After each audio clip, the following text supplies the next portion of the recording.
చెప్తున్నారు. ఏమని చెప్తున్నారు? ఈ ప్రజలు కన్నులారా చూచి, చెవులారా విని, హృదయంతో గ్రహించి, మనసు త్రిప్పుకొని నా వలన స్వస్థత పొందకుండునట్లు వారి హృదయము క్రొవ్వినది. హృదయం ఏమైపోయింది? కొవ్వు పట్టింది.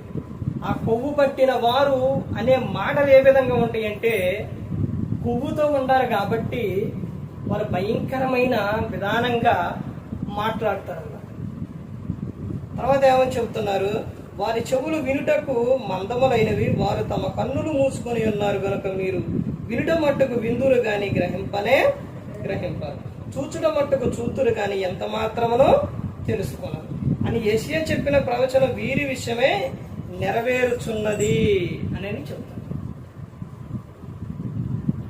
యెషయా గారు చెప్పిన ప్రవచనం వీరి విషయమై నెరవేరుచున్నది అంటే మనిషి చూసారా ఏ విధంగా ఉన్నారో, ఎలా జీవిస్తున్నారో చూసారండి.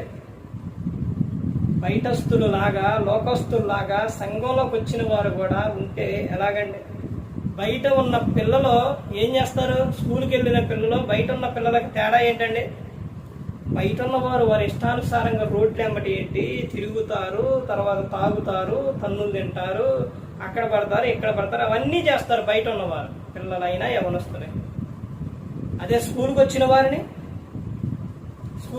ఏం చేస్తారు? క్రమశిక్షణలో పెడతారనమాట. అక్కడ అల్లరి చేయటం ఉండదు. నేను స్కూల్కి వెళ్ళి నా ఇష్టానుసారంగా బయట తిరిగినట్టే తిరుగుతా, బయట మాట్లాడినట్టే మాట్లాడదంటే ఊకుంటారండి? ఊరుకోరు. మరి క్రీస్తులోనికి వచ్చిన నీవు బయట ఉన్న వారిలాగా లోకస్తుల్లాగా జీవిస్తుంటే దేవుడు ఊకుంటాడా? ఊపాడు. అర్థమవుతుందండి? నువ్వు పరిశుద్ధంగా జీవించాలి. ఇక్కడ చాలా రెఫరెన్స్లు ఉన్నాయండి, చాలా విషయాలు ఉన్నాయి. కానీ ఇవన్నీ ఏంటంటే మనకు వాక్యం చదివితే అవన్నీ కూడా తెలిసిపోతుంది. ప్రతి ఒక్కటి కూడా వాక్యం చదివినప్పుడు మనకు ప్రతి ఒక్కటి కూడా అర్థమవుతుంది. దేవుడు లేడని బుద్ధిహీనులు ఏమనుకుంటారు? తమ హృదయంలో అనుకుంటారు దేవుడు లేడని. వాళ్ళ హృదయం చెడిపోయింది, వాళ్ళు అనుకుంటారు. మరి దేవునిలోకి వచ్చిన నీవు, సంఘంలో ఉన్న నీవు, ఏదన్నా ఆపద వచ్చినా, సమస్య వచ్చినా, ఏదైనా కానీ ఏమనుకుంటున్నావు? దేవుని పట్ల నువ్వు విశ్వాసం కలిగి ఉండాలండి. బయట ఉన్న వారిలాగా సంఘంలో ఉన్నవారు ఉండొచ్చునా అంటే అలా ఎప్పుడు కూడా ఉండకూడదు. ఇంకా నువ్వు ఎప్పుడు తెలుసుకుంటావు? ఇప్పటికైనా ప్రతి ఒక్కరు కూడా తెలుసుకోండి. ఇప్పటికైనా ప్రతి ఒక్కరు కూడా మారు మనసు పొందండి. క్రీస్తుని గురించి ప్రకటించండి.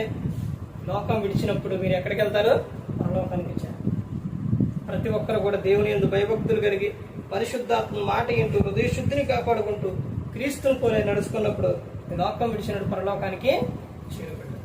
మరి ఈ విధంగా నిలబెట్టి మాట్లాడించిన తండ్రి అన్న దేవునికి కృతజ్ఞతాస్తుతులు చెల్లిస్తూ ఇంతవరకు శ్రద్ధగా ఉండి మీకు ప్రభు పేట నా హృదయపూర్వక వందనాలు చెల్లిస్తూ మాటలు ముగిస్తున్న అందరికీ వందనాలు.